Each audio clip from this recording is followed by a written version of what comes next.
Sebetulnya Tuhan itu sudah kasih clue buat kita. Cuman kadang kita ini terlalu sibuk dengan diri kita sendiri sehingga kita abai terhadap clue yang sudah diberikan Tuhan. Sadar atau tidak, mau dipercaya atau tidak sama sekali, permulaan penderitaan sudah ada di ambang pintu.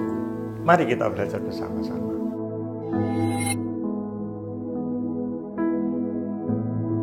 Shalom saudara, saya mau ajak saudara untuk melihat kembali tentang perumpamaan pohon ara. Saya ambilkan dari Matius 24 ayat yang ke-32 sampai yang ke-33. Begini bunyi firman Tuhan, tariklah pelajaran dari perumpamaan tentang pohon ara. Apabila ranting-rantingnya melembut dan mulai bertunas, kamu tahu bahwa musim panas sudah dekat. Demikian juga jika kamu melihat semuanya ini, ketahuilah bahwa waktunya sudah dekat, sudah di ambang pintu. Haleluya.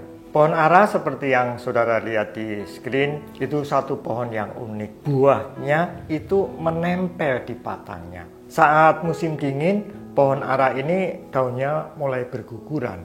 Lalu mendekati musim panas, pohon ini mulai bertunas kembali, mulai bersemi kembali. Firman tadi mengatakan kalau pohon ara mulai bertunas kembali, cepat atau lambat musim panas pasti akan datang.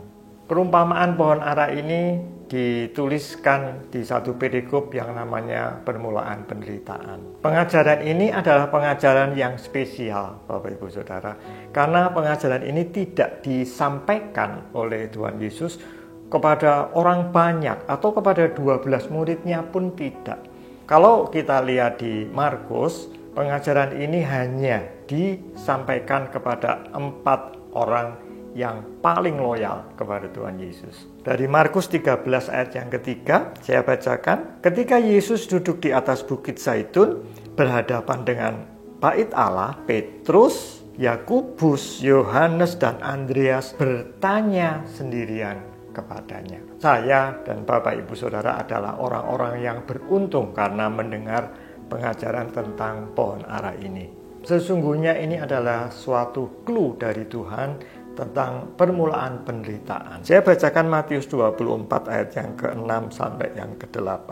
Begini bunyi firman Tuhan, kamu akan mendengar deru perang atau kabar-kabar tentang perang. Namun berawas-awaslah, jangan kamu gelisah, sebab semuanya itu harus terjadi, tetapi itu belum kesudahannya. Sebab bangsa akan bangkit melawan bangsa, dan kerajaan melawan kerajaan. Akan ada kelaparan dan gempa bumi di berbagai tempat. Akan tetapi semuanya itu barulah permulaan penderitaan menjelang zaman baru. Kalau kita lihat versi yang bahasa Inggris, ada satu hal yang tidak tertulis di Alkitab bahasa Indonesia, yaitu pestilensis atau wabah. Kita tahu setiap 100 tahun ada wabah yang mengguncang dunia. Tahun 2020 dunia diguncang dengan wabah COVID-19. 1920 ada wabah Spanish flu. Tahun 1820 ada wabah kolera, dan tahun 1720 ada wabah plak. Saya percaya firman Tuhan itu ya dan amin, dan kita bisa lihat hari ini satu persatu yang dituliskan di firman Tuhan sudah digenapi. Deru perang. Kalau kita lihat situasi hari-hari terakhir, kita tahu bahwa perang Ukraina dan Rusia belum berakhir sampai hari ini. Sudah lebih dari 1000 hari. Disusul dengan perang Israel dan Hamas. Dulu saya berharap situasi ini akan segera mereda, tetapi faktanya justru eskalasi di Timur Tengah semakin hari semakin meningkat. Dulu Israel hanya melawan Hamas, kemudian Houthi dari Yaman mulai masuk, Hizbullah mulai masuk, dan akhirnya Iran sendiri turut menggempur Israel. Video ini saya buat 1 hari setelah Tel Aviv dihujani oleh rudal-rudal dari Iran. Iran punya nuklir, Israel punya nuklir.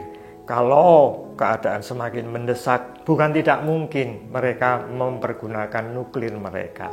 efeknya akan sangat mengerikan, Bapak Ibu Saudara. Kondisi dunia akan semakin tidak layak huni. Kondisi bangsa ini juga tidak baik-baik saja. Orang itu makin susah untuk mencari pekerjaan. Gelombang PHK semakin hari semakin meningkat.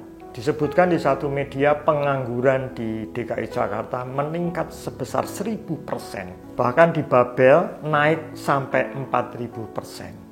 Ada 9,89 juta generasi Z di Indonesia ini menganggur. Meski dikatakan ada pertumbuhan ekonomi, tetapi faktanya orang-orang hidup semakin susah. Kelas menengah banyak yang turun ke kelas bawah semakin sulit hidupnya. Hari-hari terakhir kita bisa dapati bahwa daya beli masyarakat itu semakin rendah. Akhirnya nanti akan berujung kepada seperti yang disebutkan di Alkitab. Orang-orang semakin susah untuk mendapatkan penghasilan yang layak dan mereka akan susah untuk makan. Belum lagi ancaman megatrust, gempa bumi besar yang sudah ada di ambang pintu, yang sudah dimulai dengan gempa-gempa kecil di beberapa tempat. Cepat atau lambat, megatrust ini akan terjadi juga di Indonesia. Lalu apa yang perlu kita lakukan? Saya bacakan dari Matius 24 ayat yang ke-44. Sebab itu hendaklah kamu juga siap sedia, karena Anak Manusia datang pada saat yang tidak kamu duga.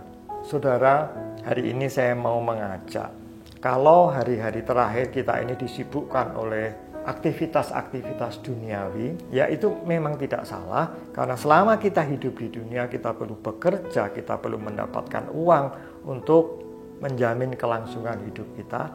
Tapi saya mengajak supaya setiap kita, saya dan saudara, untuk mulai mengubah orientasi kehidupan kita. Dari yang dulu hanya berorientasi kepada kehidupan duniawi, mari kita berorientasi kepada kehidupan rohani. Mari ubah fokus kita dari kehidupan duniawi kepada kehidupan rohani. Mari kita bersiap sedia. Tuhan Yesus